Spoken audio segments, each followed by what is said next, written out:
Welcome to another episode of the Jenny Powers Show. We are at episode 7. My name is Jenny Powers, not surprisingly.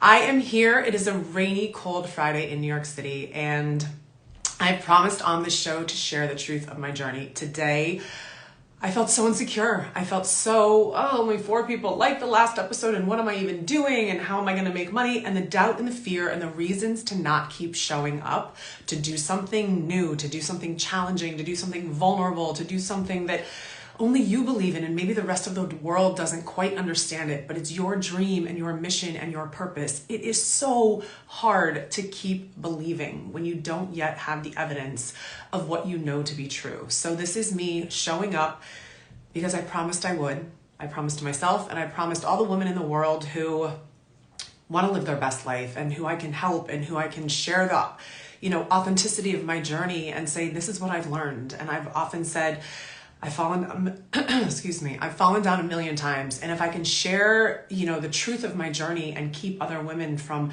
falling down in the same way, or just share the light and the wisdom and the guidance that I've learned, then as I said, that will be a life that is so worth living. So I'm actually really excited to talk about what I want to talk about today. And every day I get this inspiration.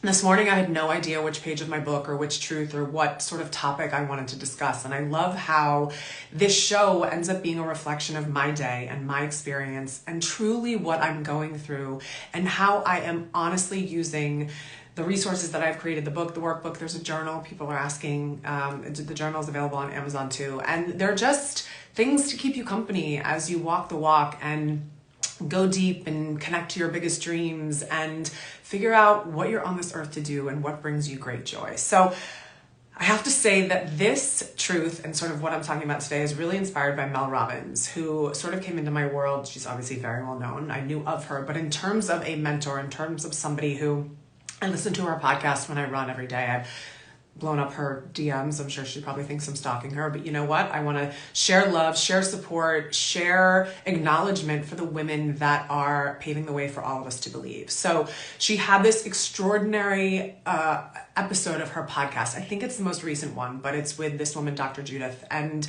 she talks about happiness. And I've listened to so many podcasts about happiness and what is happiness and how do we define it and how do we measure it and how do we feel it and attain it and achieve it.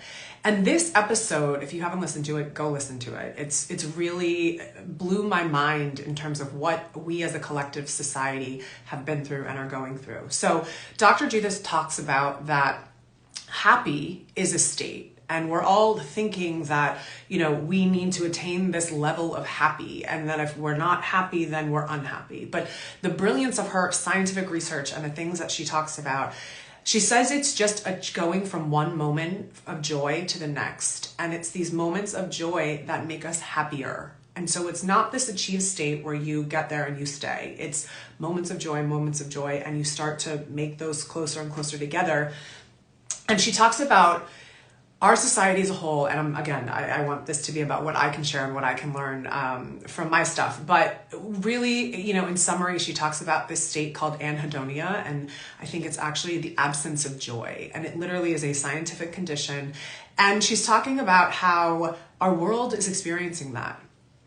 The pandemic was a trauma to all of us for 1,000,001 reasons. And she shares about how we've never really had a chance to process it. There's so many other things in the world that have happened and, things that we've all struggled through collectively as a society. But the pandemic was really a traumatic experience. And we haven't been given the tools and the resources and, quite honestly, the awareness to understand what we've all been through. So listen to the episode. It's really mind-blowing. And so she talks about how we're all kind of living in this state of I don't really feel anything. And so again, I want the show to always be about sort of what I'm learning and going through and what I can offer. And a light bulb went off when I listened to this, because for the last few years, primarily the last year, because as I said, I struggled with, mental health challenges and depression about 4 or 5 years ago.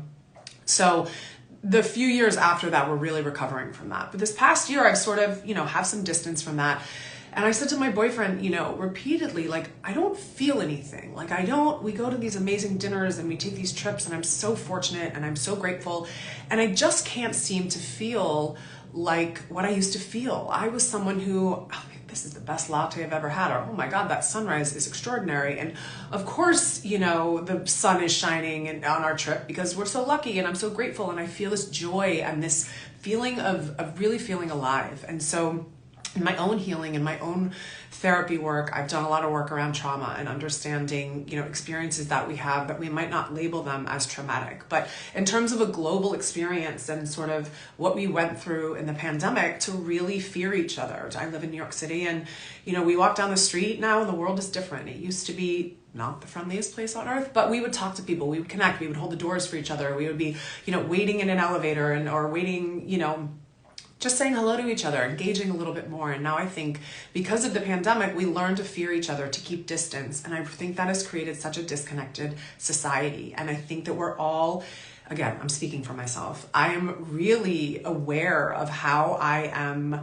very disconnected from my emotions. And it's almost like our emotions, as they share in the podcast, have gone offline and we're just kind of existing. But many of us feel this emptiness and this feeling that we can't quite put our finger on, even though things in our life that seem to be great or used to bring us joy don't bring us joy anymore. And it's literally a scientific state called anhedonia. So what I wanted to share from my own company and things that I've learned and things that I've written is a page in my book that really connects to this. And it's called Feel Pleasure. So I am on this earth to awaken all of us to our joy and our pleasure. And that is so much of this mission. So I wanted to share this truth. My life is supposed to feel good. I am here to experience life, and life is about pleasure. I am not here to spend my energy denying myself it. So I must remember to let myself feel pleasure. We can waste so much time keeping our bodies, our hearts, our minds, and our spirits from enjoying pleasure. But when we do, we are getting it all wrong. Pleasure is our birthright. We are entitled to experience as much of it as we would like to experience in our life. So if it feels good, do it. If it brings you pleasure, do it. Seek to experience as much pleasure as you possibly can in your life, in everything you do. This will make your life fun, and you are here to have fun. Today and every day, let yourself feel pleasure. Let your life feel so good. So I wrote that almost like my younger self lived that. I was very wired for pleasure. I was very aware of it.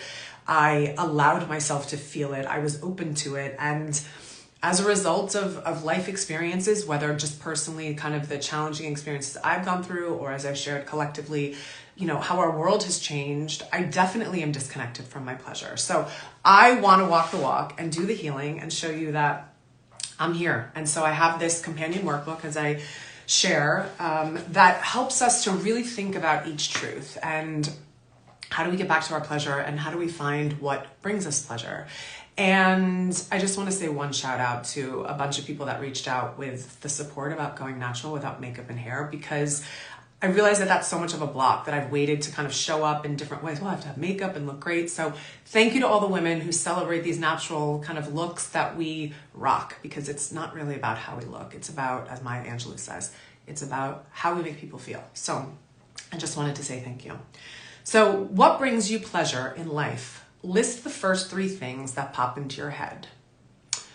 Drinking wine, going for a run, getting a manicure, pedicure. Are you doing these things enough in your life?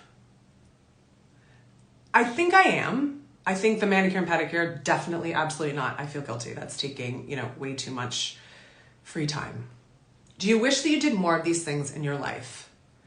Yes. And I have to say, I'm doing this, and what's coming to my mind is I also think a little bit of a shift in this is the things that I'm listing are things that are just my routine. They're things that are what I'm used to in this kind of state that I'm feeling. So let me answer that question again. What are things that bring me pleasure that maybe I'm not doing? Doing my hair, getting a blowout, definitely not doing that. going to a coffee shop and sitting and just enjoying a cappuccino. I'm definitely not doing that. Sometimes in the morning, I'm way too rushed and don't even have a coffee.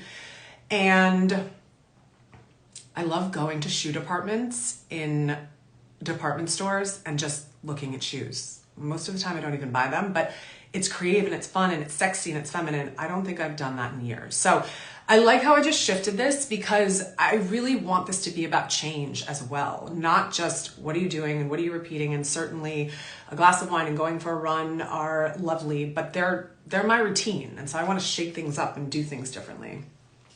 So if you're not doing these things, why aren't you? List 3 reasons. Not enough time.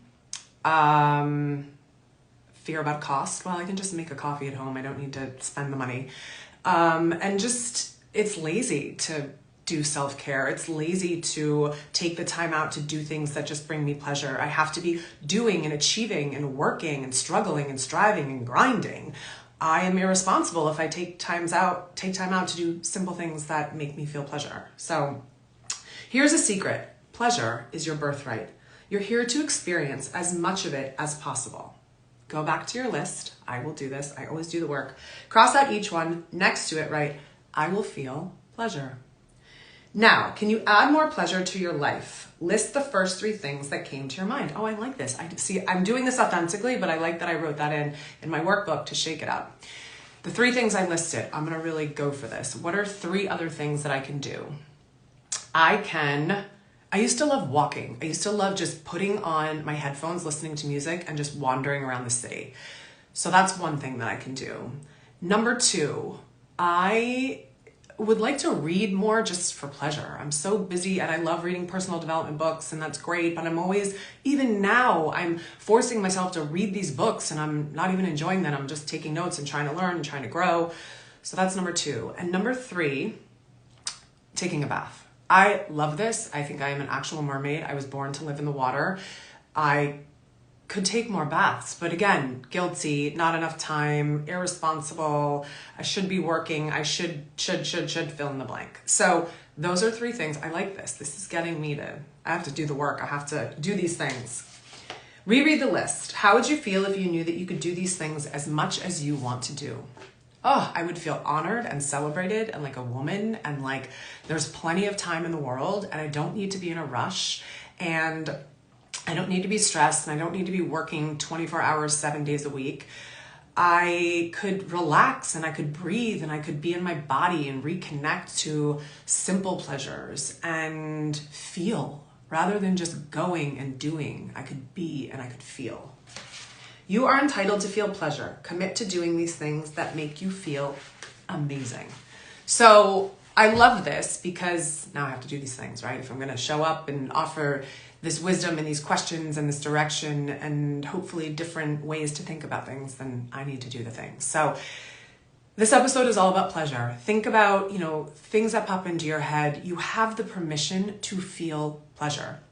And I think so often it can, the word pleasure is it's about, sexual pleasure. And certainly there's a place and a time and an amazing gift of that. But they don't need to be these huge, big things. They can be simple things that you can create for yourself, whether it's, again, getting your favorite tea or, going and getting your favorite croissant because you feel like it on a random Wednesday, or, getting a blowout, or the things that really matter to you and that make you feel pleasure. This is truly what I am going to work on and I'm going to focus on, and I'm going to help to awaken and get rid of the anhedonia that I'm feeling. So thank you, Mel Robbins and Dr. Judith, for shedding a light on this condition that helps me to feel like, oh, it's not that I can't feel this anymore. We've just all been through a lot, and it's just a matter of waking up our pleasure, waking up our emotions, waking up our feelings, waking up our bodies, because this life is so beautiful and so magical and so brilliant when you are connected to your pleasure. Have a great weekend. Do things that make you feel good, that wire you for pleasure. And I can't wait to hear how hopefully this changes your weekend, and we're on our path to joy, and we're all going to get there together. Have a great weekend.